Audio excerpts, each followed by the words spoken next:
Hello guys, નમસ્તે. કેમ છો બધા? મજામાં છે? તો હું પણ મજામાં છું દોસ્તો. મારા નવા વ્લોગમાં તમારું સ્વાગત છે. તો આજે જો અમે આ અમારે વાડી છે અને જો આ બાઇક પડી છે. આ અમારે આ પ્રિયાંશ છે. પ્રિયાંશ બેટા કેમ છો? હે કેમ છો? સ્માઈલ કર દે, સ્માઈલ કર દે. આ અમારે પ્રિયાંશ છે, 6 મહિનાના થઈ ગયો છે રેડી. અને તો દોસ્તો આ કૂવો છે અને આ લે બાજુ નાહવા માટે બાથરૂમ છે. આ કૂવો છે, આ રીતનું ઝોપડું છે જો. તો દોસ્તો આજે અમે એક નવી વસ્તુ બતાવવાના છે અને કેટલાક મિત્રોએ જોઈ હશે અને એને સબ્જી બનાવવાના છે, શાક બનાવવાનું છે. તો દોસ્તો એમ જોવા જઈએ તો આ ચોમાસાની સિઝનમાં મળે અને કાયમ માટે એ વસ્તુ ના મળે અને જ્યારે આ ચોમાસું બે તો મળે. તો દોસ્તો વિડીયોમાં કન્ટિન્યુ રહેજો અને તમને પૂરી પ્રોસેસ બતાવશો. અને એ અમે હવે વીણવા જવાના છે અને લેવા માટે જવાના છે. તો વિડીયોમાં બન્યા રહેજો. અને જે મિત્રોએ ખાધું હોય એ આપણે શું કહેવાય સબ્જીનું હોય એ શાક, તો કમેન્ટ કરીને જરૂર બતાવજો. બાકી વિડીયો પૂરો જોજો અને વિડીયોમાં બન્યા રહેજો. તો અમે હવે નીકળી ગયા છે શાકભાજી વીણવા. એ તો એક લેખે આપણે કહીએ કે આમ એનું શાક ખાવાથી આમ માનીએ તો જડીબુટી પણ કહી શકાય અને સ્વાસ્થ્ય માટે એકદમ સારું હોય. અને એ આપણે ચોમાસાની સિઝનમાં ખાલી ચોમાસાની સિઝનમાં મળે, બાકી તો એ શાક પછી બીજી વાર ના મળે. બીજું પાછું ચોમાસું આવે ને તો ત્યારે એનું એ લાગે ફાલ આવે એનો. તો મિત્રો આજે અમે હવે આ અમારે પાછળ વરસાદ આવે છે અને થેલી લઈને જો. હા ચાલે જલ્દી હેડ.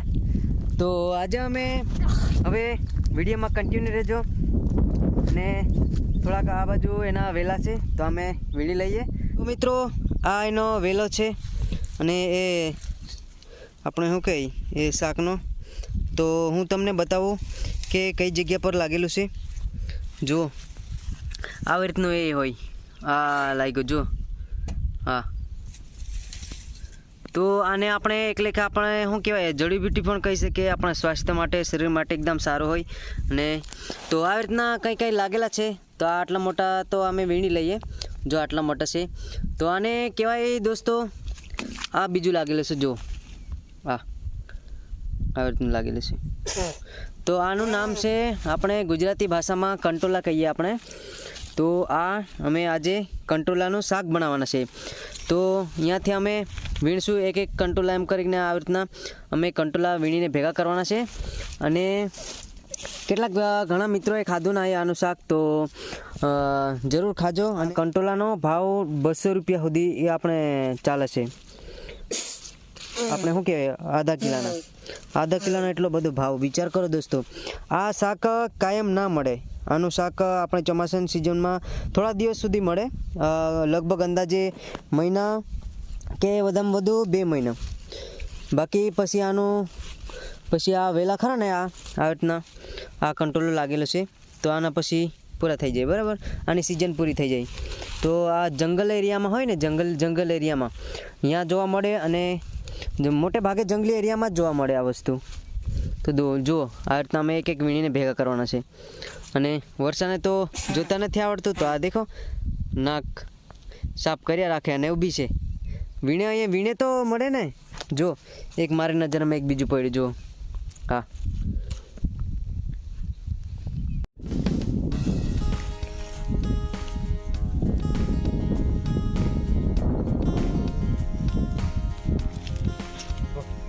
દોસ્તો જો આ કંટ્રોલ છે.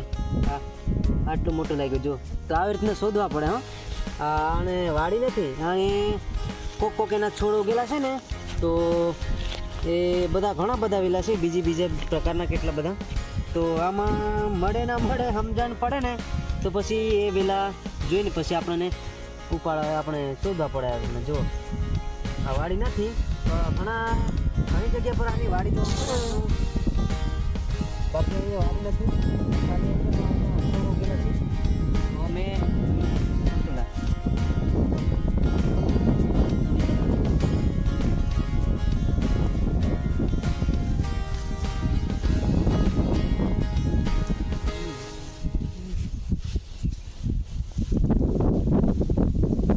આવી ગયો લે.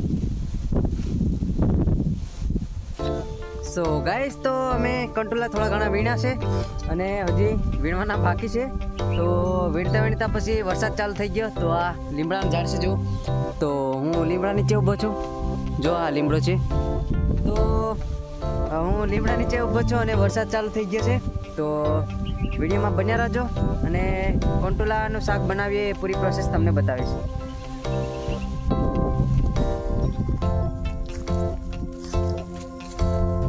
देख जी वेदा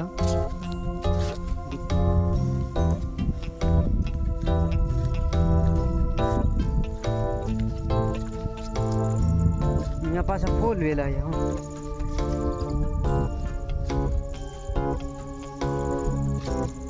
अरे वेरे देख. हाँ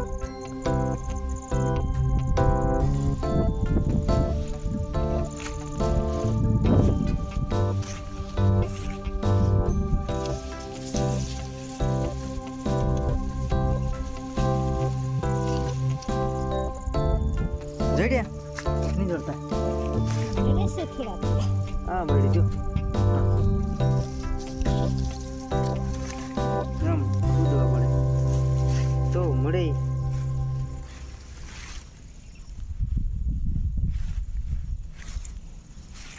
फारे हम टका के जता न वेला यानी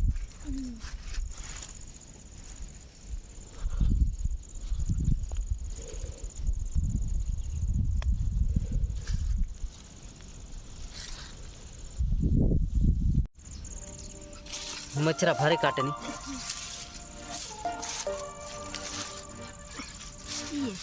जड़े हाँ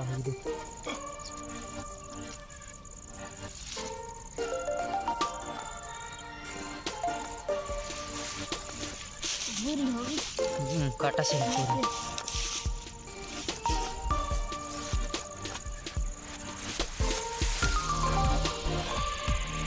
सदाई जाए फटाफट जल्दी कर.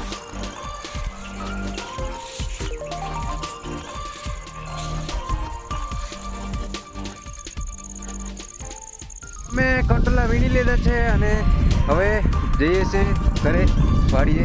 તો જો દોસ્તો, અમે એક કરીને કંટોલા આટલા બધા વીણી લીધા. જો આ કમસે કમ હશે 1.5 કિલો જેટલા હશે. 1.5 કિલો ખરા એટલા વીણી લીધા છે. તો હવે એને અમે કટિંગ કરવાના છે. તો કટિંગ કરીને એને શાક બનાવવાનું છે. તો જોજો, વિડીયોમાં જોતા રહેજો.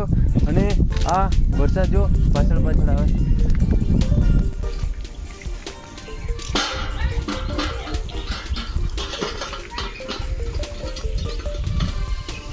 હો ભારે આમ ટાઈ ગયા નહીં.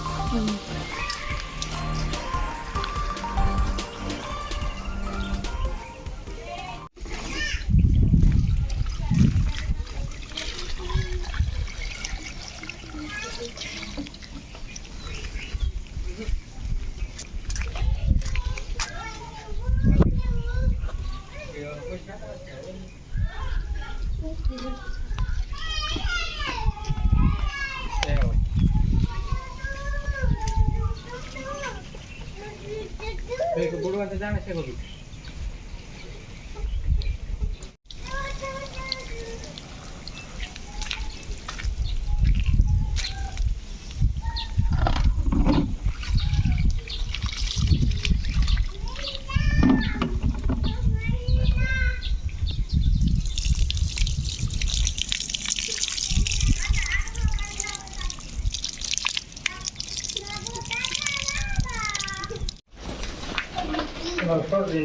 लिया